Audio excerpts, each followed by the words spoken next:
Is the Land Cruiser really worth more money than a TRD Pro 4Runner? We're going to find that out in today's video. I'll include a link to the Carl Malone Toyota's website in the description down below. They're providing us with the 4Runner. Also include a link to my car buying guide. Let's get into it.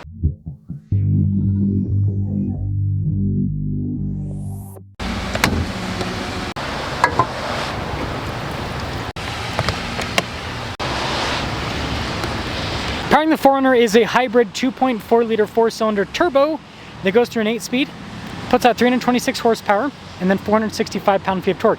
Fuel economy stated to be 23 around town, 24 on the highway.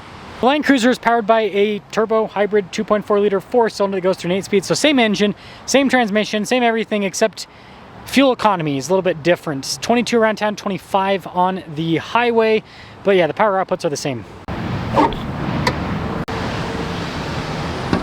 I'm trying to hit 500,000 subscribers before the end of the year, so I'd really appreciate it if you'd help out with that. Let's start with the Land Cruiser when it comes to front end features. We've got a super boxy design for the hood. This one's a first edition, so it's got the circular headlights. You've got the Heritage Toyota logo. This comes with color changing fog lights, and then we also have skid plate protection underneath. The 4Runner has a more angular design with the hood, and then you've got a fake vent there in the center. Angular headlights, you got this completely blacked out grille with a blacked out Toyota logo. We've got these rigid fog lights and a light bar. None of those are color changing, and then there is underbody protection with this as well. Now when you look at these side by side, the Land Cruiser looks taller and more upright, whereas the 4Runner has this kind of like wider, more aggressive appearance. Now the tire wheel setup from the factory with the 4Runner is 265 by 70 by 18. The Land Cruiser has the same exact tire wheel setup from the factory in terms of sizing. This has an aftermarket setup on it. Something to note, the factory 4Runner TRD wheels and then the tires just look better than the Land Cruiser setup that's a lot softer and a lot more road oriented. Now the Land Cruiser just has unbranded shocks and suspension and everything, whereas the 4Runner has TRD branded everything, and it's because it's TRD tuned with the shocks and suspension and all of that. The Land Cruiser has these unpainted fender flares, whereas the fender flares on the 4Runner are painted. They're black, so if you get a 4Runner that's not black, then they won't match. They'll still be black. Anyways, TRD Pro there on the side, and then down below we've got the Predator side steps, the 4Runner, rock rails with the Land Cruiser. Got these squared off mirror caps with the Land Cruiser, whereas the 4Runner, again, they're more angular. And here's the side profile of the 4Runner. You can see that the roof line and everything kind of tapers back quicker, and so it's got that more angular look. Not the best side profile, but anyways, you can see the Land Cruiser is a lot more upright, a lot boxier with the side profile.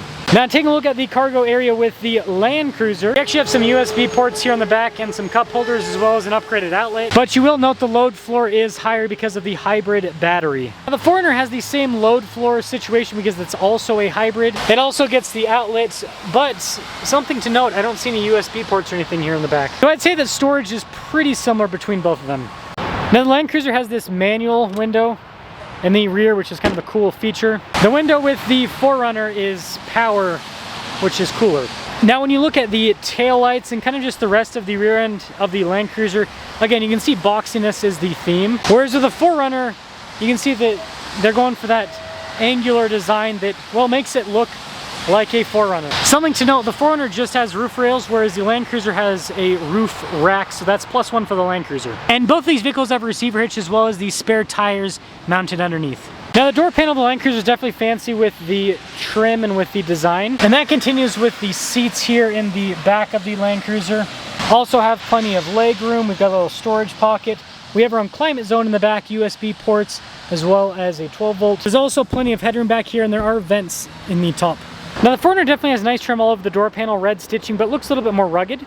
And that theme continues with the seats. You've got the camo design and the red stitching. Now room in the 4Runner is pretty similar to the Land Cruiser. The seats push back a little bit further, but you'll note that I only have vents here in the back, USB port and an outlet, no climate zone. Also, if you're running no top vents and then headroom back here, there's a bit less. More nice trim with the front door panel on the Land Cruiser. We also have blind spot monitoring with the mirrors. Memory seats here on the side. The mirrors also power fold in. Nice finish on the window controls. 1,100 pounds of payload capacity with the Land Cruiser, and it weighs about 5,700 pounds. And then you get these nice seats perforated all down the center with power adjustments there on the side. Steering wheel is also power adjustable. You can change the coloration with the fog light there, and then we've got the button to turn on the outlets and then trailer brake controls down below too.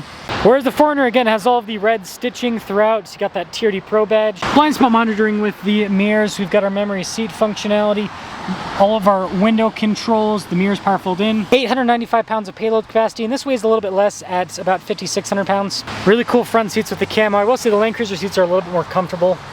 And then you do have all your power adjustments in the lumbar with this. Pedals in the 4Runner definitely look a little bit cooler. Steering wheel is power adjustable.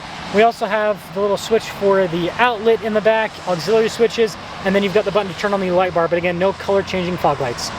And let's pop on the 4Runner.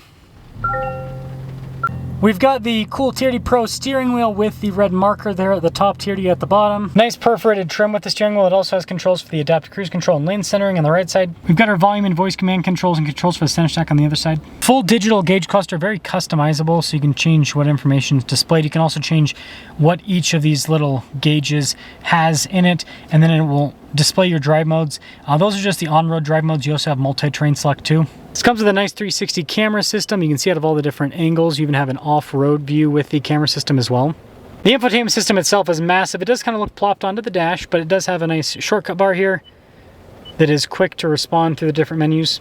Got these chunky physical buttons for the radio and for the climate controls. This has dual zone climate, heated and ventilated seats. It also has a heated steering wheel, and yeah, I think these are so cool to click. Wireless phone charging pad. We also have some USB ports and a 12 volt.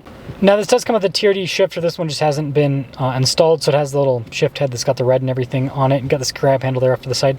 Got parking brake and auto hold, and then behind this we've got our drive line select, so you actually twist this bottom section to change the drive line. It's just a part-time four-wheel drive system with four-wheel drive low, and then this has the drive mode, multi-terrain, crawl control, and tow haul all built into the dial. Stabilizer bar disconnect with the rear locking differential. You've got your camera button there, and then the trailer backup assist. Couple cup holders, nice trim here on the center console. Good storage space, kind of like a Wrangler in terms of the sizing and shape and everything. Got the cool Toyota logo there on the dash with the kind of like faux carbon fiber trim. I don't think it's real carbon fiber. Anyway, storage above, and then in the glove box itself, and yes, it has the wiggling glove box, which is kind of funny. And yes, this does have the camera rear view mirror. We also have this little button to open up the power sliding rear window, and then we've got a sunroof up top, just a regular one. And let's start up the Land Cruiser. Steering wheel of the Land Cruiser is definitely a lot daintier, but still has really nice trim all around. Now the controls on the steering wheel are identical to the 4Runner. They just have kind of like a smaller look to them. Now, the gauge cluster is completely identical. I just have mine set to the single gauge layout instead of the double gauge layout, but the functionality, everything between both the cars is the same.